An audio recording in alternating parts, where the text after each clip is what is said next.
नमस्कार मित्रांनो, आज आपण गुजरात सीमेलगत महाराष्ट्राचा लास्टचा कोपरा खिरडी या ग्रामपंचायत मध्ये आलेलो आहोत. तर आगामी काळात निवडणुका येऊ ठेपल्या आहेत आपल्या राज्यामध्ये. त्या होणार आहेत थोड्या दिवसात. तर आपली आचारसंहिता लागू होईल 10-15 दिवसात. तर त्याचा आढावा घेण्यासाठी आपण आज खिरडी ग्रामपंचायत खिरडी गावामध्ये ह्या लास्टच्या कोपऱ्यामध्ये त्यांचा आढावा घेण्यासाठी आज इथं झालेलो आहे. का यांच्या प्रतिक्रिया काय आहेत, स्टँड काय आहे पुढच्या निवडणुकीबद्दल, किंवा हे कोणाला सपोर्ट करतील, किंवा इथल्या कामांचा आढावा, इथले रस्ते, इथल्या सुखसुविधा यांचा आढावा आज आपण बघणार आहोत. तर आज आपण प्रत्यक्ष इथल्या स्थानिक नागरिकांना विचारणार आहोत की त्यांच्या प्रतिक्रिया काय आहेत. आम्ही जेपी गावितांना मदत करणार आहे 100%. तसंच आता जे आपलं आदिवासींचं आंदोलन झालं, जे पेसा भरती 12,500 जागा, त्याच्यानंतर धनगर आपल्यात घुसू बघतायत, तर मग त्याबद्दल तुमची प्रतिक्रिया काय आहे? पहिले प्रथम भविष्यात आपलं स्वागत करतो. आतापर्यंत जे गुजरात सीमेलगत जे आपला जो खिरडी भाग आहे, आतापर्यंत शिकलेले पोरं भरपूर इथं आज वन फिरत आहेत, बाहेर स्थलांतरित होत आहेत. तर एकत्रपणा करून सगळे शिकलेले सावरलेले पोरांनी एकत्रपणा करून जे आदिवासीचे जे प्रश्न जे आहेत ते इतर कोणीतरी आपल्या ताब्यातून कायद्याचे कसोटीचे बाहेरून जर समजा आपल्यावर दबाव आणून आपले कायदे त्यांचे पदरात घेत असतील तर हे एक हानिकारक गोष्ट आहे. आणि आतापर्यंत एवढा आपला जो मागासलेला भाग आहे आणि आपल्यासाठी एवढ्या अतिरिक्त जागा हे सरकार का भरत नाही, हे सरकारने पहिले प्रथम विचार करावा.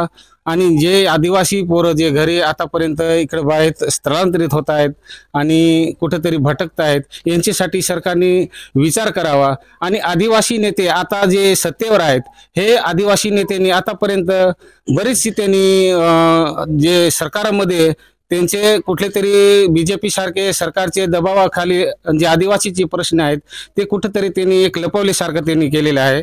परंतु तेच आदिवासी जे नेते आणि खासदार आमदार जे आपल्या आदिवासीचे आहेत, त्यांनी जर हा आपला आदिवासीचा प्रश्न जर समजा चांगला लावून धरला तर हेच पोरांचे जे प्रश्न आहेत ते नक्कीच त्यांच्यापासून पोरांना फायदा होईल असं मला वाटतंय. बरं, मग आता जी आपली ग्रामपंचायत आहे ही पूर्ण पेसा अंडर आहे. पेसा अंडर आहे, बरोबर ना? जर इथले पोरं थोडेफार जे शिकलेत, ह्या पेसा भरतीनंतर ते थोडेफार होईना का पोरं त्या नोकर भरतीत जातील का, असं काय वाटतं? हा सर, नक्कीच जातील. कारण काही पोरांनी अभ्यास केलेला आहे की आपल्या आदिवासी जे संघटनेसाठी कोणीतरी आता जेपी गावित सारखा जे आपले प्रतिनिधी आहेत हे एकदम आदिवासीची बाजू लावून आणि सत्तेवर नसताना सुद्धा त्यांनी बरेचसे सरकारला नमवलेलं आहे. आणि सरकारला आपल्या प्रतिक्रिया त्यांनी आपल्या पोरांची अडीअडचणी ज्या सगळ्या सांगून सुद्धा आणि सरकारला खाली फक्त सरकारने आपल्याला त्यांनी तोंडाला फक्त पानं पुसवायचीच आजपर्यंत त्यांनी कामं केलेले आहेत. तर नक्कीच जर समजा गावित साहेबांसारखा नेता हा नक्कीच आपल्या आदिवासीचे गोरगरिबाचे प्रश्न जे आहेत हे नक्की मार्गी लावेल असं आम्हाला खात्री आहे. बरं, तुम्हाला काय वाटतंय, कोण ह्या गावित साहेब आहेत, पवार साहेब आहेत, किंवा आपले दुसरे आणखी भाजपचे कोण आहेत, रमेश थोरात, यांच्यापैकी तुम्हाला कोण वाटतंय कोण आमदार व्हावं?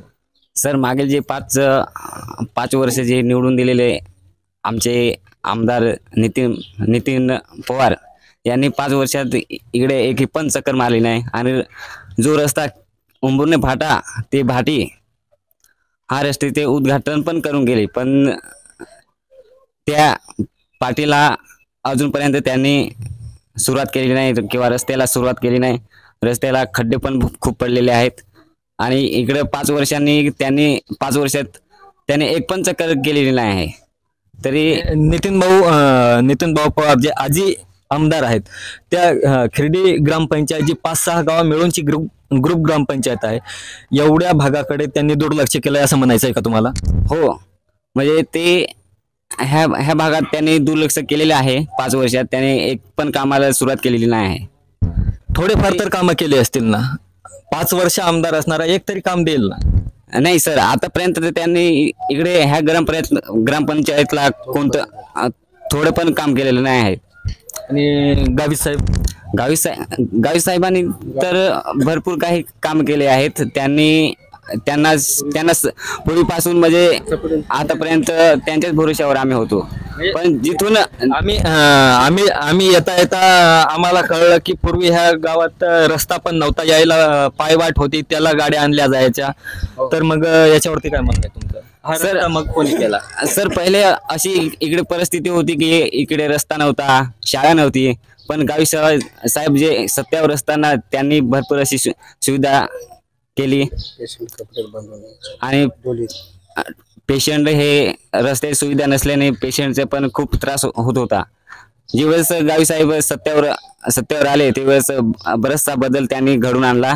आणि येणाऱ्या काळामध्ये आता गावी साहेबांनाच आम्ही मदत करणार आहे अशी ठामपणे आमची इच्छा आहे. आणि गावी साहेबच आमचे नेतृत्व करणार आहेत. बाकी केला का त्यांनी खाऊन पिऊन उपोषण केलं बुवा? मग असं ते त्यांचं चुकीचं म्हणणं आहे. तसे आपले गावी साहेब नाहीच करणार. आणि गावी साहेबांना खरोखर आपल्या आदिवासींची जाण आहे. आणि आदिवासींच्या एकदम नेतृत्वात ते भर देऊन कोणत्याही गोष्टीचं काम करतात. जरी त्यांना पोटा खायला झोपायला जागा नसेल तरी पूर्णपणे आदिवासींच्या बाजूने लढा देत आहेत. आणि हे नितीन पवार साहेबांचं चुकीचं बोलणं आहे. ओके. बरं, आता जर बघायला गेलं तर माझी लाडकी बहीण असं खूप साऱ्या कमेंट सरकारकडनं त्यांचा प्रचार चालू केला जातोय. मग याच्यात आतापर्यंत ज्या न्यूज आल्या त्यात बघायला गेलं तर आता सरकार बा दिवाळखोरीत चाललंय. तर मग त्याचा तिजोरीवरती भर पडून तिजोरी कंगाल झाल्याच्या बातम्या आता सोशल मीडिया किंवा टीव्ही वरती यायला लागल्यात. तर त्यांचे पेमेंट केल्यामुळं कर्मचाऱ्यांचे पेमेंट करण्यासाठी सरकारकडे आज पैसा नाही. तर मग याची मॅनेजमेंट का हे सरकार फोल ठरलंय, काय वाटतंय तुम्हाला? आता याच्यात जर सांगायचं गेलं तर जवळजवळ गॅसचा भाव वाढलेला आहे, पेट्रोलचा भाव वाढलेला आहे, आणि भाजीपाल्याचं जे आहे ते पण त्यांनी वाढवलेले आहेत. आणि जेवढं आता कर्मचारी असतील, शिक्षक असतील, प्रत्येक गोष्टीचे जे कर्मचारी आहेत डिपार्टमेंटचे, तर जवळजवळ आता 3 महिने झाले, 4 महिने झाले, अजूनपर्यंत त्यांचं पेमेंट झालेलं नाही. म्हणजे त्यांचाच पैशावर त्यांनी जो असलेला निधी तो तिकडे त्यांनी वर्ग केलेला आहे असं आम्हाला वाटतंय. तर माझा एक मुद्दा असा लक्षात आहे की सुरगाणा तालुका इतका मोठा आहे, तर एक तरी भाजी मार्केट व्हायला पाहिजे सुरगाणा तालुक्यात, जेणेकरून स्थानिक माल हा स्थानिक तालुक्यात गेला पाहिजे. तर हा मुद्दा आपण विधानसभेला एखाद्या उमेदवारांनी घ्यायला हवा की नाही हवा? घ्यायला हवा. घ्यायला हवा. हो, घ्या. कशासाठी? बरं, कारण मार्केट हे खूपच म्हणजे सुरगाण्यापासून किंवा आमच्या भागापासून खूप लांब आहे. म्हणजे नाशिक किंवा मग इथून नाशिक किती लांब येतं? इथून जवळ 180 किलोमीटर. 80 किलोमीटर आपल्या शेतकऱ्यांचा माल जातो का? हो. पेठ किंवा मग सुरगाणा भाजी मार्केट झालाच पाहिजे होता. कारण नाना पोंडा पण खूप लांब आहे आणि नाशिक पण खूप लांब आहे. नानापोंडा म्हणजे गुजरात. आणि गुजरात जायला पण मोठा प्रॉब्लेम आहे. खिरडी गावातून बघितलं तर आसपासनी पूर्ण नदी आहे. तर मग पावसाळ्यात नानापोंडा गुजरातला माल जातो का? नाही जात, पुलच नाही तर मग जायचं कसं? आता काय काय लोकांनी भाटीमध्ये दोडके केलेत, कोणी भोपळे केलेत, त्या मागे तर त्यांनी खोडून ठेवले. 2 दिवस गाडीच आली नाही, तिथंच माल सडून गेला त्यांचा. मार्केटच नाही. आणि आम्हाला सुरगाणा जायचं ठरलं तरी नाशिक एवढंच पडतं. मग दोघी उमेदवारांपैकी किंवा जे कोणी उमेदवार असतील त्यांच्यापैकी कोण ते काम पूर्ण करेल?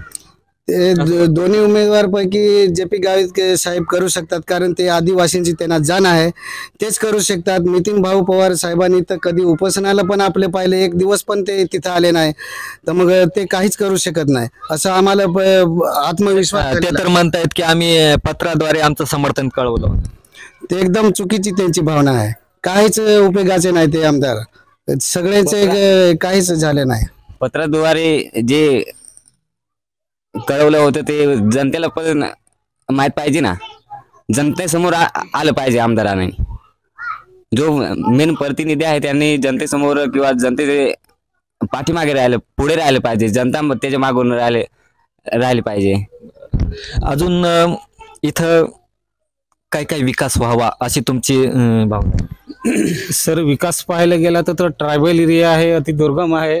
इथं सगळ्याच गोष्टीची अजूनही कमतरता. तसं पाहायला गेलं तर आज शेती जी निसर्गावर शेती चाललेली आहे, इथं अजून पाणी अडवण्यासारखी भरपूर ही जागा आहे. परंतु तिथं फारिश असल्यामुळे थोडंसं फारिश डिपार्टमेंट पण प्रतिसाद त्यांचे कायद्यानुसार ते लगेच ते परवानगी देत नसल्यामुळे त्या अडचणी आहेत.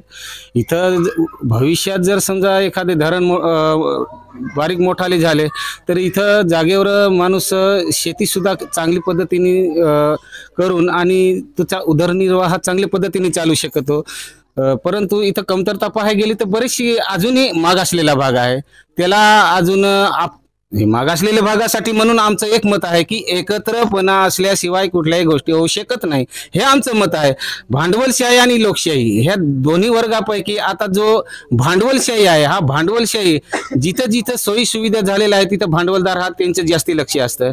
आणि ट्रायबल एरियामध्ये जो लोकशाहीचे बाजूने चालणारा माणूस असतो, जो समाजाला धरून चालणारा असतो, तो लोकशाहीच्या मार्गाने चालू असतो. कारण जिथं जिथं अडचणी आहे, कारण आताचे भांडवलदाराला देतो, परंतु जो समाजासाठी समाजाला धरून चालणारा, समाजाचा विचार करणारा असे जे नेते आहेत त्यांना आपण आपल्या हक्काचं मत जर समजा आपण दिलं तर आपण त्यांना आपल्या हक्काने सांगू शकतो आपल्या अडचणी.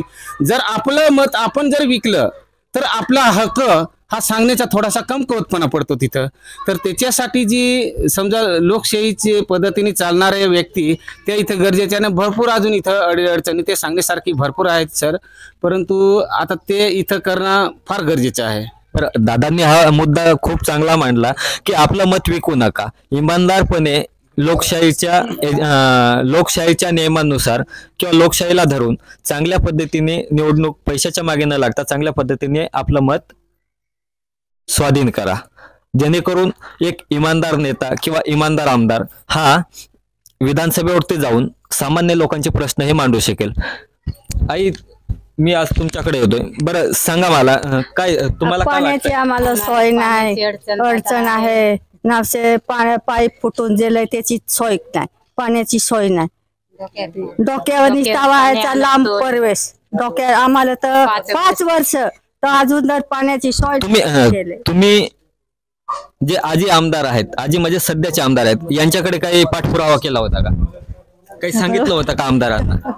सांगितलं ते गावित दादानी केलं तर एवढी पाईपलाईन, मग तिथून आता फुटतूट झाली, आता काहीच नाही. आम्हाला जायला दवाखान्यात रस्ता सुद्धा नाही चांगला. दवाखाना तर तुमच्या गावात मला दिसतोय, तर कोणीच राहत नाही. डॉक्टर आला, दुपारी आला, लगेच जायला मग तुम्ही तक्रार वगैरे किंवा एखाद्याला नाही सांगितलं? नाही रह. सिस्टर आली पोलिओच्या दिवशी, बरं. बाया बोलवले, पोलिओ दिला, चालली. बर, मग आता जो आगामी काळात निवडणूक येणार आहेत, मग तुम्ही कोणाला मत देणार किंवा कोणाला समर्थन करणार? आम्ही जे आम्हाला लोकसंख्या आता आमदार आहे, पण कोण? आता भरपूर असे उमेदवार आहेत.